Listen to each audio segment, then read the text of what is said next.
Hello, I'm Beverly Chambers, founder and CEO of iwantobeafashionbuyer.com, which I set up with the purpose of being a conduit between fashion retail and young talent.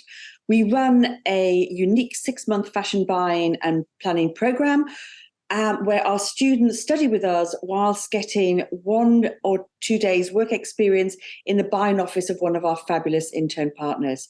Joining me today is Collette Cooper, senior buyer at Seafolly. Collette has over a decade of experience working with fashion brands in both the UK and Australia. She began her career as a textile designer, having studied a Bachelor in Textile Design at Nottingham Trent University, moving to Sydney in 2013. Whilst in Australia, Collette has progressed her career in fashion buying, having worked with David Lawrence, Sportscraft, and currently as senior buyer for Seafolly. Welcome, Collette. Thank you, Beverly. I'd like to take you back to the start of your career and ask what drew you into textile design, and also how did you come to move into buying? I chose to study fine art. And sorry, your recording just popped up. Sorry. Then yes, when I moved to college, then I chose to study fine art and textile design. Specifically, they did also request that I choose an academic subject as well, so I had to support that with English. But really, fine art and textile design was my focus. And then following that, I went to university, as you mentioned, at Nottingham Trent. And Nottingham Trent is a real creative focused university. They have a design building there that was actually funded by Paul Smith, because that's where his first store is, in Nottingham. And I chose to study textile design. And it was so fabulous. So for the first year, you studied the 4 main disciplines of textile design, which was print, embroidery, knitwear, and weaving. And then you chose one of those to specialize in for the next 2 years. And my chosen specialism was weaving. So by the time we got to our final year, while a lot of people were stuck at their computers doing their studying, there was myself and about 13 others of us, so a very small class, and we were just all at our looms for as many hours of the day as we could be, weaving the fabrics for our final collections, one thread at a time. So it was challenging, but it was so fabulous. And then, so that was kind of my textile design journey. And then the shift into buying really happened when I moved over to Australia. So I had been working for Bowden in the UK with a very niche job as a check and stripe fabric designer. So just checks and stripes, anything that was checks and stripes would come my way. And I did love it, but it was extremely there really wasn't much of a market for a check and stripe designer in Australia. So I needed to just have a rethink about what I think I would like to do. And I began a job just in a small retail store. It was a small bridal boutique, actually, but I still enjoyed it because it was all lovely fabrics and textiles and things. And because it was a small business, I guess I got a lot of exposure into how the assortments were created, and also insights just into how to run the business effectively and profitably. And while I was there, I also met another girl who worked with me on the weekends, and she worked in buying. So I was chatting to her a lot about her job and what it entailed and what she did, and I just really liked the sound of it. And so that was when I got myself a job at David Lawrence, which, yes, is 10 years ago now. And how did you find that your background in textile design helps you with your current role? Because obviously with swimwear, print is really, really important. Yeah. So the background in textile design, I actually find it really useful, and particularly as well in my previous job with sportscraft. In all buying jobs, you don't always get to see a garment fully made up before you need to make the decision to buy it for the range. It might just be a really small fabric swatch sometimes, or a colour. So having an understanding and a knowledge of how that fabric might drape or make up into a garment before you're able to see it is certainly very helpful. And secondly, as well, on average, the cost of a garment, about 60% of that cost is the fabric. So again, having an understanding of why fabrics and yarns are more expensive than others is definitely helpful in negotiating prices, and also in sourcing the best fabrics too for the garments.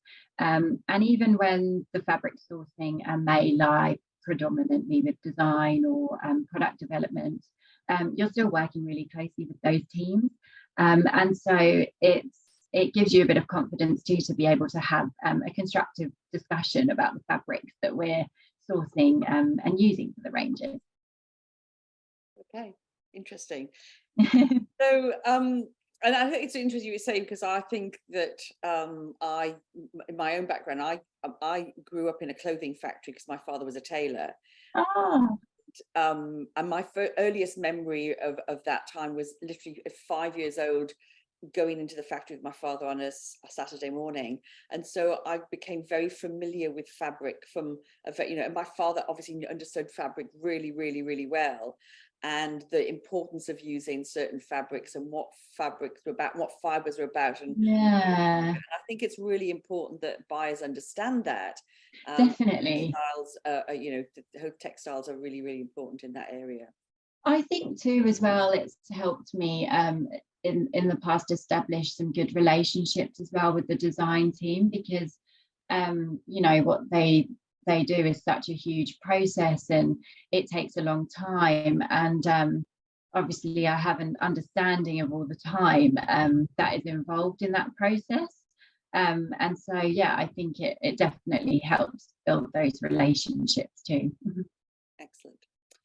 So let's move on now and talk about your role as a senior buyer, and could you give us a sort of an idea of what a typical week looks like for you, Colette? Yes, I can. So I will say that I think it can definitely vary between businesses and even between weeks. There can be a lot of unexpected things that come up each week, but on the whole, there are certain tasks that definitely are constant each week, which involve working with multiple teams across the business. So, for example, on a Monday, we always look at trade, the buying team and the planning team, and we review the week that was and think about what actions we would like to take in the future. And then on Tuesdays, we then have a trade meeting with the wider business to all come together and decide what actions we're going to take from that meeting. And then also on Tuesdays, our buying team work with the production team to look at delivery updates and just ascertain if there's any delays, check that things are running on time, and decide if we need to, move anything or change anything accordingly. I would love to say everything always arrives on time and in full, but that's definitely not the reality. So that can be quite time consuming sometimes. And then on Wednesdays, we have a comms meeting with the marketing and e-com departments just to go over all of our social plans for the week, what's in emails, what's in EDMs, check that we've got the right products in at the right time to be maximising our trade. And we also have a design meeting on Wednesdays as well to check in with that team and just see how they're progressing on future ranges. And it gives us a chance to feed back any relevant trade information as well that might help inform some of their decisions. but in addition to those kind of constant tasks, our weeks are really structured around a critical path. So I think certainly every fashion business that I've worked in has had one of these. And for those of you who have not heard of the critical path before, it's essentially a timeline which the whole business follows to ultimately ensure that all of the collections and the supporting collateral is delivered into store on time, so that we are on track to meet our sales budgets. So all of the teams will generally work around this critical path. And how that relates to our department, in buying, we're usually quite focused on what the next deadline is for the next product range sign off, and then everything kind of falls out from that. So for example, our next range sign off at Seafolly will be at the start of September, and then that will be for all the product that goes into stores between February and June. And so up until that point, we're just about to finish trading June now. We've got 4 days left of the financial year. So we're trading very hard this week. And then what we will do is, as soon as that's ended, we'll do a post-season review of all of the months from February to June. And that will help inform the buy for the same time next year that we'll be signing off in September. And then all the dates in the critical path after that include completing the buy, raising the orders to the suppliers, and then handing over the buy to the wider business. So in one line, we have certain tasks that will absolutely be there every single week, like trade, and then alongside that, we're very much structured by the critical path. And in terms of what you've seen with, say, you said with the marketing department, I think a lot of people don't realize that, with buying, you're not just working in isolation. You're working with, the design team. You're working with the planning team. You're working with the quality assurance and production team. You're working with the marketing team.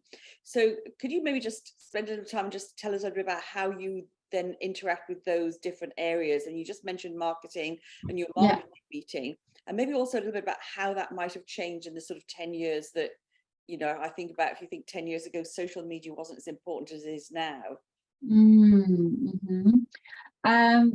So yes, as you said, buying, I do feel it's kind of one of those very central departments, and you really are often working with multiple teams. So marketing is a good example. So anything from helping them organize samples for a shoot, helping, like, feeding back to them what the key investments are in a range, so that we can ensure that any of the comms are supporting those the biggest investments that we've spent the most money on.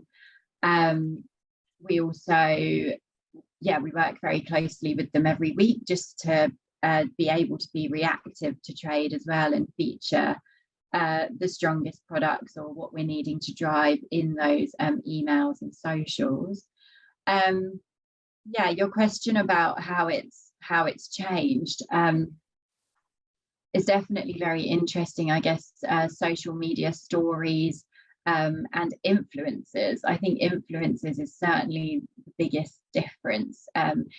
When I probably 10 years ago, when I started in buying, I was just ordering PR samples that would be sent to a magazine or be featured on a website.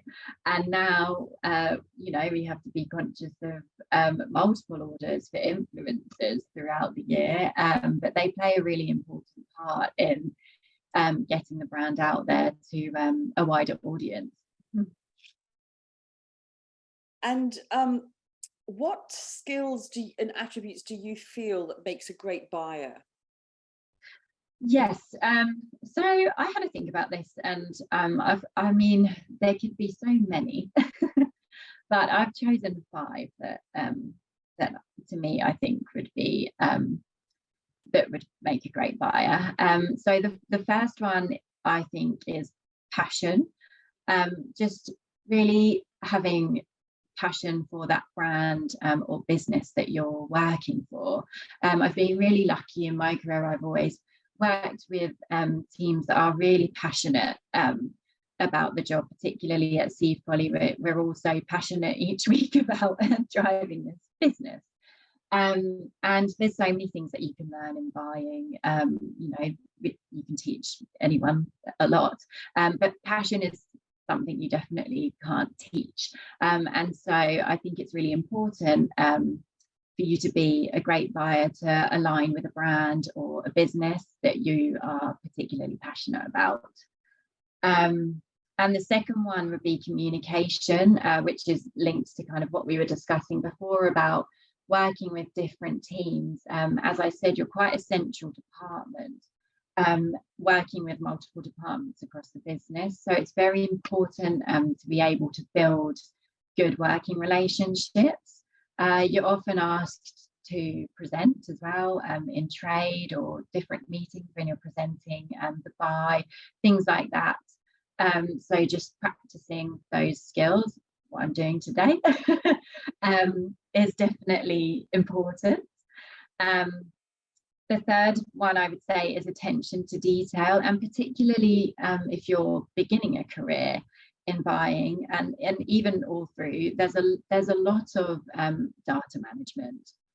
So we have huge spreadsheets, the range plans with every single product in there, and they need, you know, updating and maintaining. And particularly when you start as a buyer's admin assistant, you really are the hub of that team, and making sure that all of that data is accurate. So having a good attention to detail and finding ways to work efficiently and accurately is definitely something that can make you a great buyer. The fourth one I think is creativity. Obviously I'm slightly biased because I've come from a creative background, but I do think it can be a real strength, because as much as you need the data to inform what the ranges are going to look like, they also need to be aesthetically pleasing. And so to balance that and have that balance of creativity and analytics, I think helps to make a great buyer. And finally, it would be those analytical skills. There's a lot of analysis and you need the analysis. So that would be my fifth thing. And I think a lot of people don't realize that there's a lot of number crunching goes into being a buyer, and a lot of understanding the numbers and understanding what's going to make your range profitable.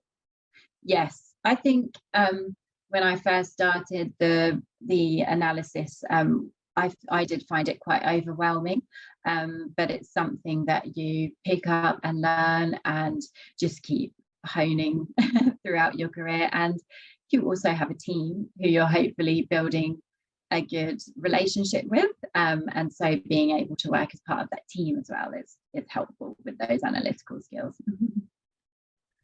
So let's move on now to talk about the importance of fashion and colour trends, and how do you and the team at Seafolly identify and forecast trends, and then how do you translate those trends into the looks we see in your range? Yeah, so I think there's maybe two parts to trends when I was having a think about this question.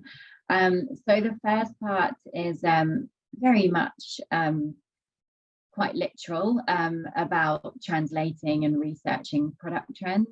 So for example, shape, fabric and colour trends at Seafolly are certainly very driven by design. The product is very design led, and it's a real strength of the brand.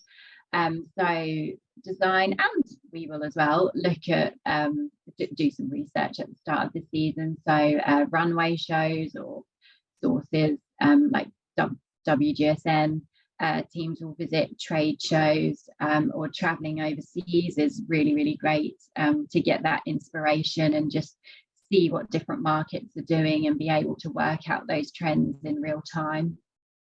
For example, swim at the moment, there's definitely a movement towards coverage. It's certainly very prominent in the space, and so at Seafolly we would think about how we can do more of that. So maybe it's more long sleeved styles, surf suits, or maybe not quite so literal, and we've been thinking a lot more about crop tops as well, and how they can be a bit more versatile.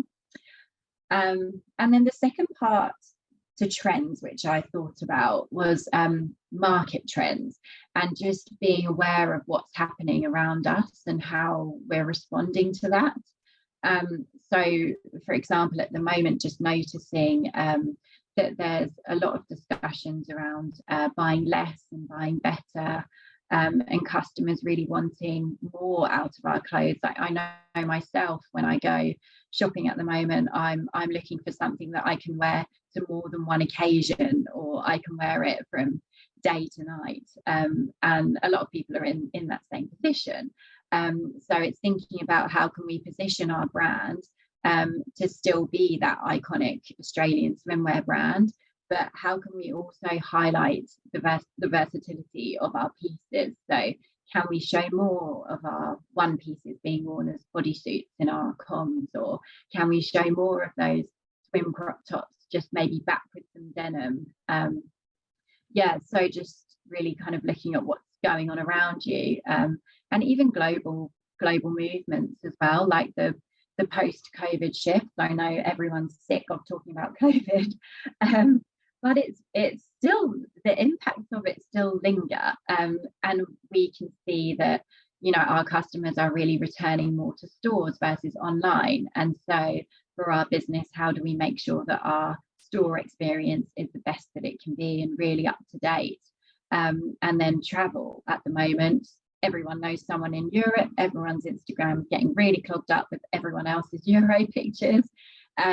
But how do we tap into that in our language for our emails and socials? Are we going to talk more to Europe and travel? So yeah, I think there's two parts. There's definitely literal product trends, which, you know, you can look at from catwalks and interpret it accordingly to your brand, but also just global trends and movements and the impact that they have. Yeah, that's really, really interesting. I think you're absolutely right that you've got the macro trends, the things that are happening outside of, you know, the impact about the way we feel and the way that we're behaving and all the rest of it. The fashion trends and the color and the shape and print design and all that sort of thing that sort of layer on top. So it's much more complex than just, oh, it's going to be peach next year, or what I think so. Yeah. So one of the things I want to say, and we sort of touched on it a little bit before, was that many people think the role of the buyer is very glamorous and that it only involves choosing lovely products for the range. However, we both know that it's much more involved and complex than that. And so I do want to just spend a little bit of time just going a bit more about the role that data and analytics plays in your buying decisions, and perhaps also therefore how you might work with someone like you know, like the merchandise planner or that kind of thing, and how you split that up. Oh yes, well, buying and planning, always in the different businesses that I've worked in, we work really closely together. We sit together, we talk every day. As soon as we get an email in the morning with sales, we'll be on the phone usually talking about it. So we work really, really closely for a start. And as much as I would love to say that the job is really about just choosing lovely products, which sometimes, you know, a part of it is, there is definitely more to it, and it can be quite the balancing act sometimes. Although the planner that I currently work with probably would say that I just focus on buying lovely things because I'm always overspent. There's never been a buy where I haven't spent all of my open to buy. But maybe the first thing about how data analysis plays a role would be building a product strategy or a range strategy, which helps structure the buy, and set a framework as well for what you want to achieve from the range.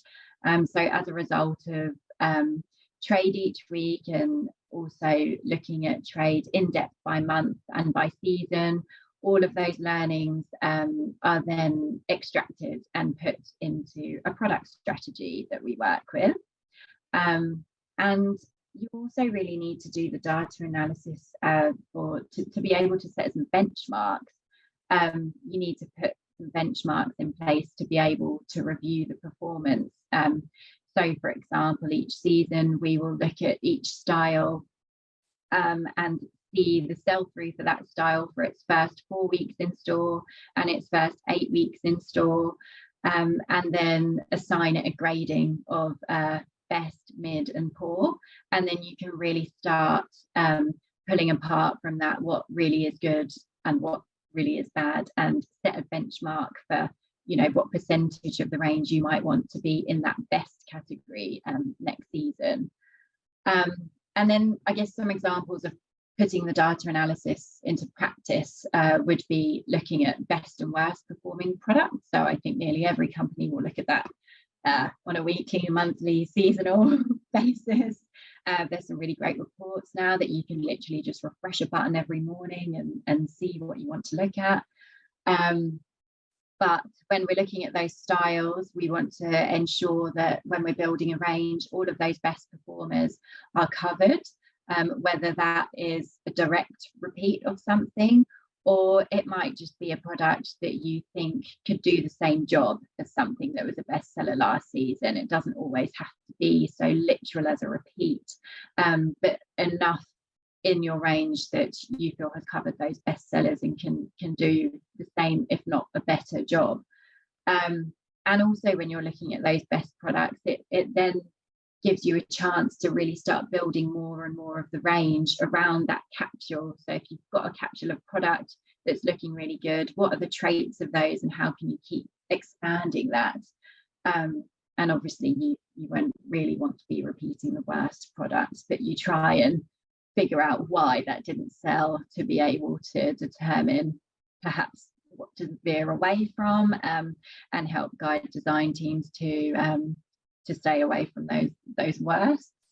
It helps you structure the range as well. Like maybe, for example, if you're looking at departments and one pieces are trading really, really well and separates maybe not so well, so then we might shift the balance of the buy to include more one pieces and less separates. That's a simple example, and you can slice the data in so many different ways, but the fundamental is very important to do the analysis.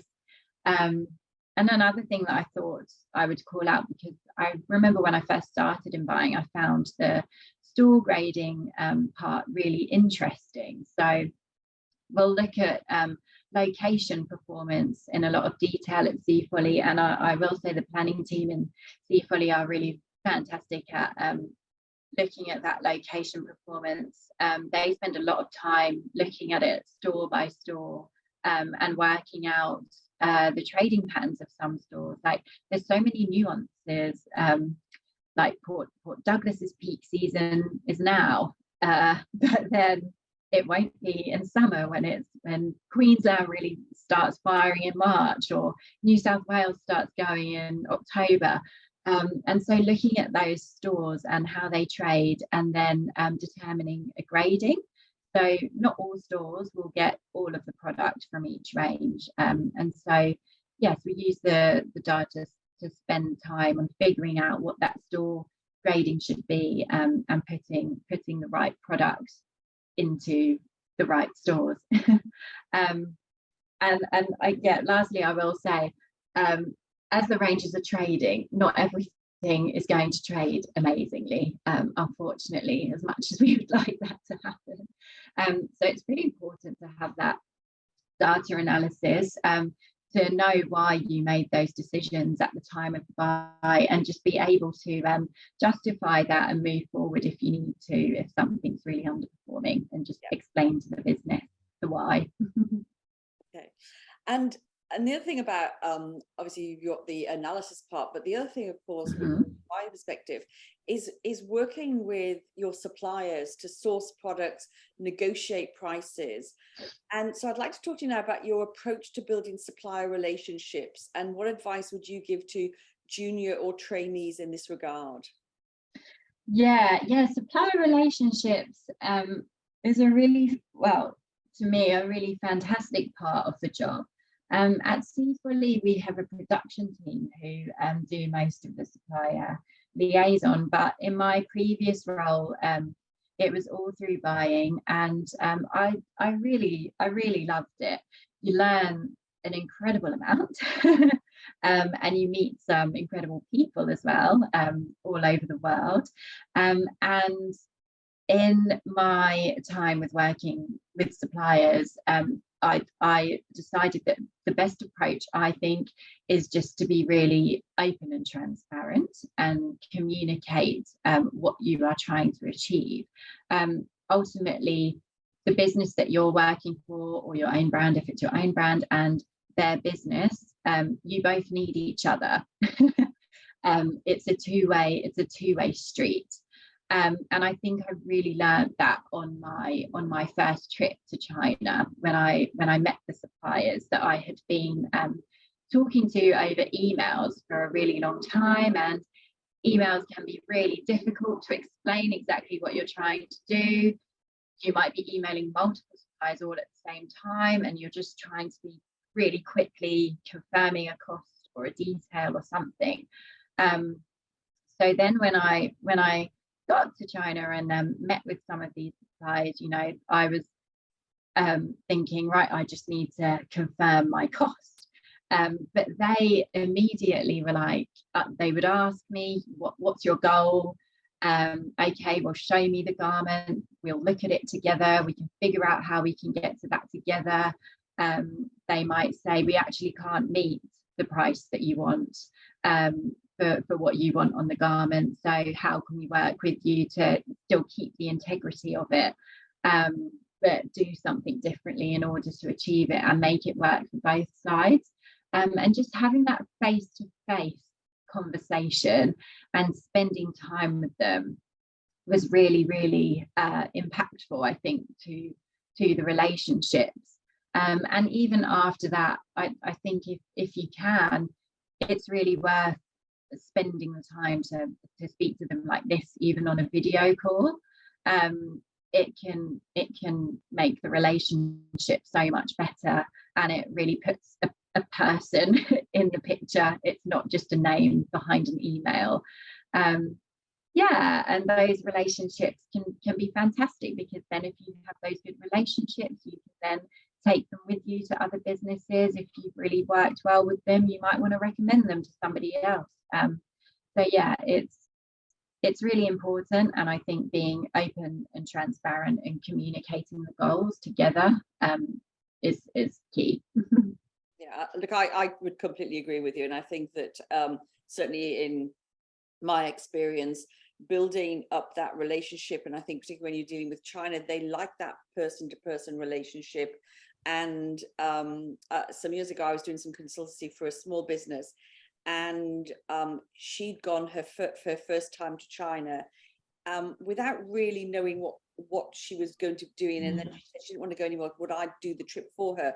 And I came back and I said, oh, we had it, it's great. And she said, oh, he loves you, Beverly, he loves you. And I said, well, I said, but we spent time together. I said, he really wanted to show me some things in Shanghai. He was really proud that they just hosted the Olympics and blah, blah, blah, blah, blah. And he wanted to show me this. And, I knew he had a son, and I asked him about his son. And a lot of people forget that people deal with people. Whilst it's a company, people deal with people, and people like dealing with people. And it's much better to deal with somebody that you like than somebody who's offhand or aloof, or and not open and not respectful and not understanding, that actually we're all here to make money, and it's that your suppliers make money, otherwise they won't be here next year. Exactly. And you need to think about that when you're negotiating and when you're doing, cost negotiations and things. Yeah, I mean, it's all too easy if a product's delayed or it comes in wrong. you know, some people will be straight to, right, let's ask for a discount. But that's, you know, that's not always the best approach. They're exactly like you said, they're a person and they're a business, and you do need them as much as they need you. So really thinking about that relationship and nurturing it is very important. Absolutely. So we're going to move on now, I think, and I think we had a couple of questions that I posed and sent out beforehand, and I think the one that was the most popular was, what about being a buyer is the most challenging part of the role for you? I think that this constantly changes. It keeps me on my toes, which is probably partly why I love it so much. But yeah, as I said, when I first started, I definitely felt very overwhelmed and challenged by the amount of data analysis, and you know, I wondered whether I would ever be able to do that. But it's definitely something that I've learned and worked at over the years, and I usually find that the planning team that you work with are absolutely incredible at it. And so working with planners that are really skilled in that, which again at Seafolly we're really lucky to have, to lean on them and learn from them, has been great. These days I feel way more confident with it, but it was definitely challenging at the start of my career.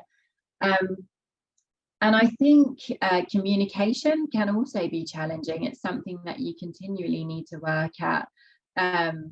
You end up working with different people, you know, people come and go and change in businesses, and you have to meet new people and figure out how you can best communicate with them. Not everyone is on the same page as you, and so you need to work out how you can you know, really communicate best with those people.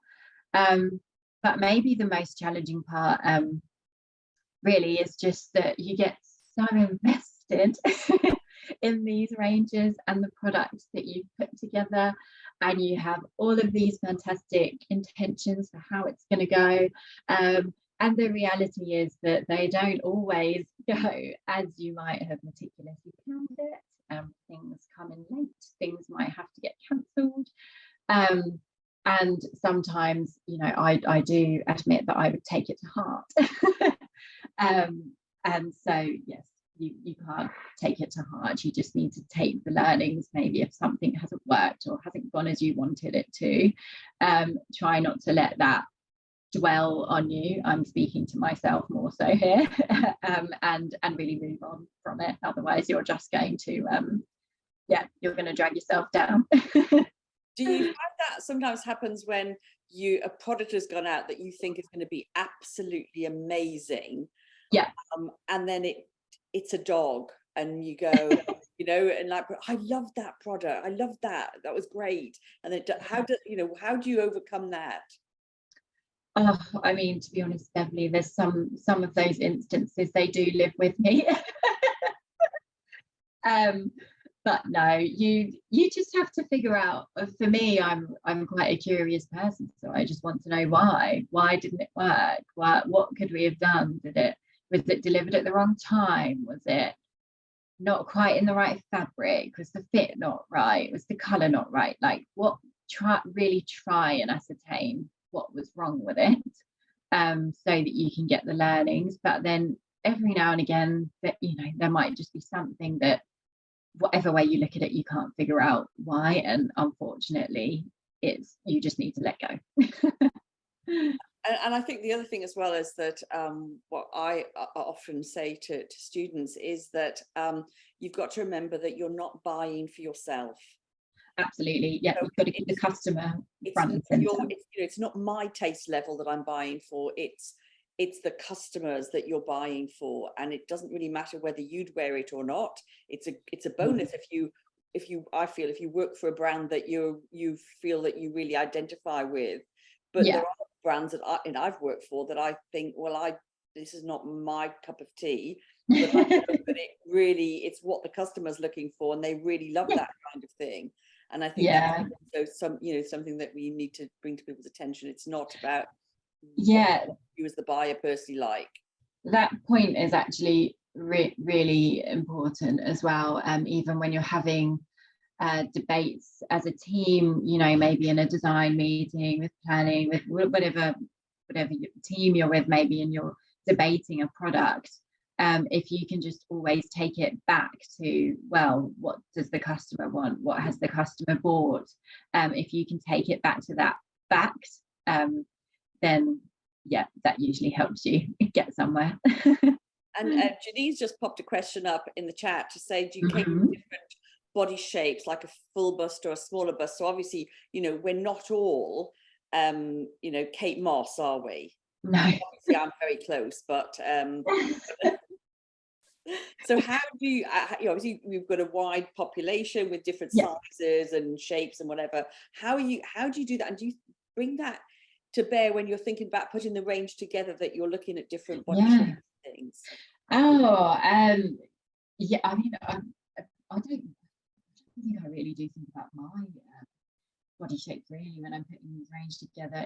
It's a lot about, as we've kind of been talking about, the data analysis drives a lot of it, and then there's certainly a little bit of what we think aesthetically, but in terms of different body sizes and things like that. So Seafolly have multiple, I mean, they're a swimwear specialist, so we have multiple different cup sizes or adjustable suits that we can put into those ranges. But we've had a lot of feedback from our store teams, actually, which is another point of where we get really useful data from.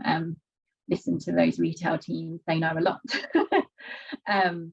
But we've had multiple requests for more, just a wider range of cup sizes and fits. And so that's actually a piece that we're working on at the moment. We've definitely included more of them in the range, though there's more options this year than there has ever been. But just the way of educating our customers and our store teams on what shapes and suits can fit all different shapes and cup sizing is really important, and something that we actually want to do a better job of. Yeah. And when you're doing fittings, are you fitting on different sizes? Yes, there's different size models and things for different blocks. Okay. Pieter Botha, I think that's how you pronounce it, has just wants to ask what kind of tools are used for analysis, something like surveys. So I don't know if you want to just expand on that.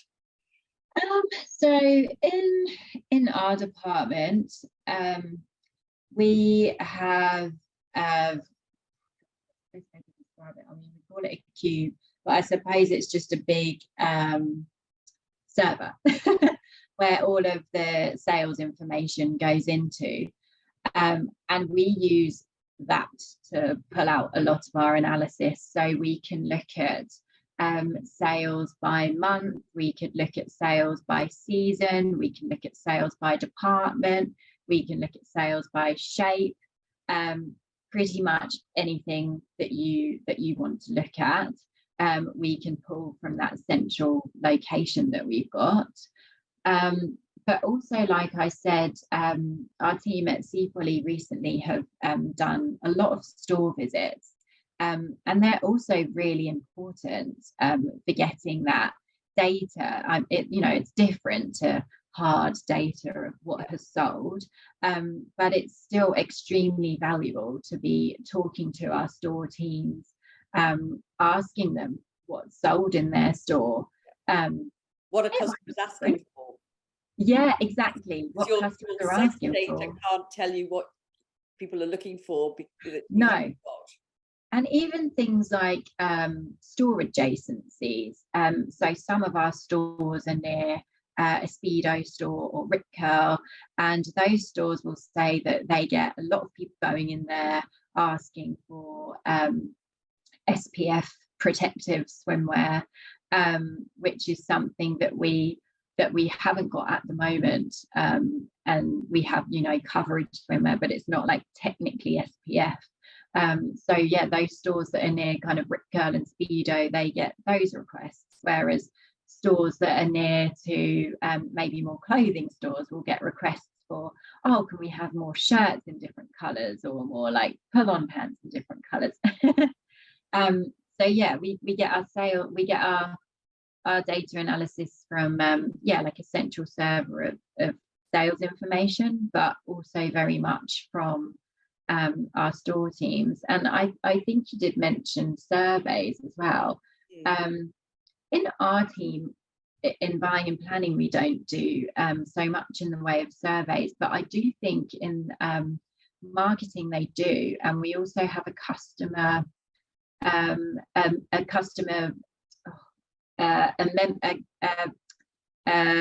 person in the business who is responsible for essentially looking after all of our members and analysing all of those members and what they're doing.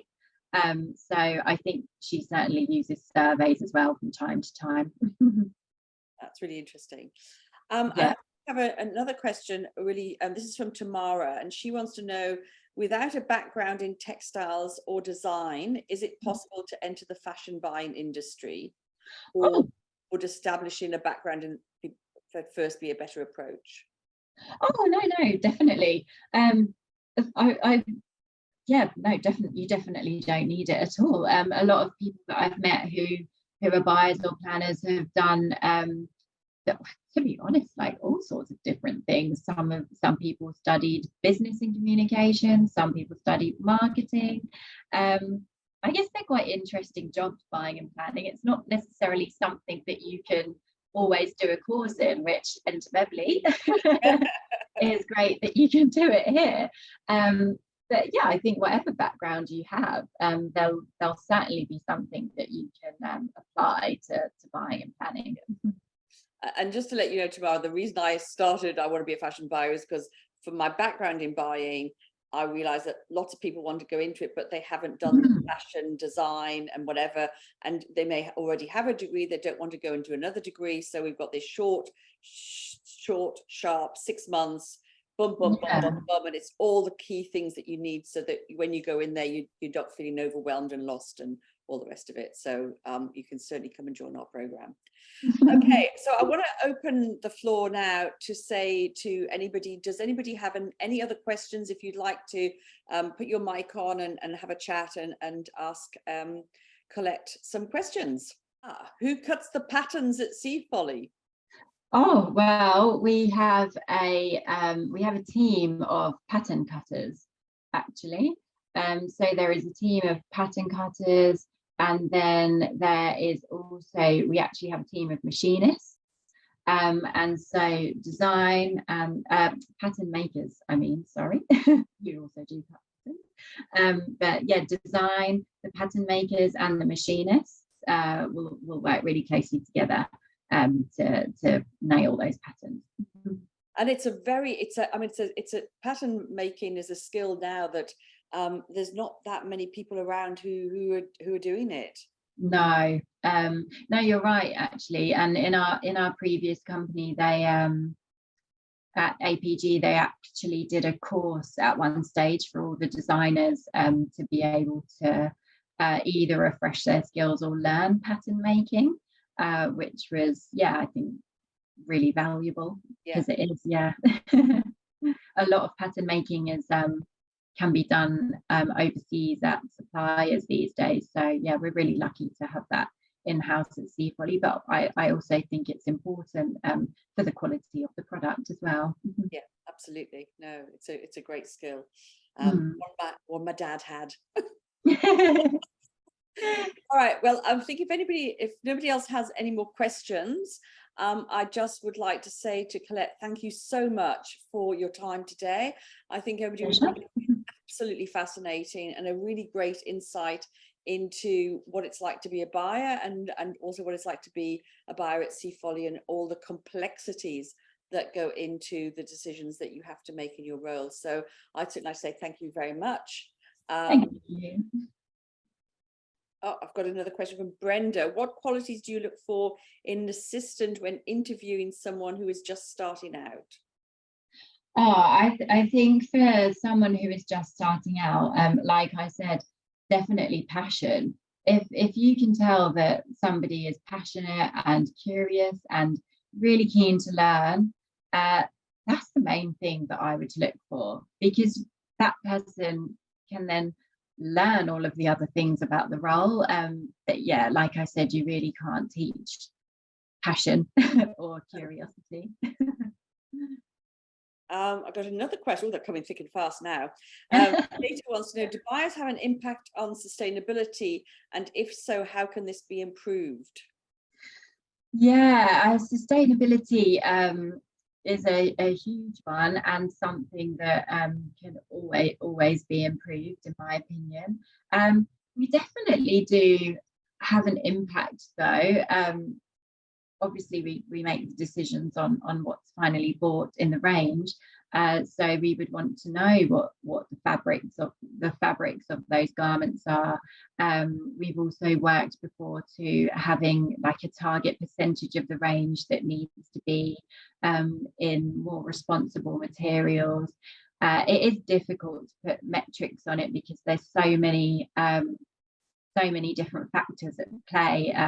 It's not just fabric, it could be dyes, it could be the wash, what trims you're going to put on there. There's a lot of things to consider, but I think buyers can definitely have an impact, and as part of a product strategy, be really strong in saying we want this range to be as sustainable as it possibly can, and we can impact that by the amount of the range that is in a certain type of fabric, or we're going to use different trims on this product, and make a better decision. So I think it's something that really a company needs to have an overall strategy on, and then every team play their part.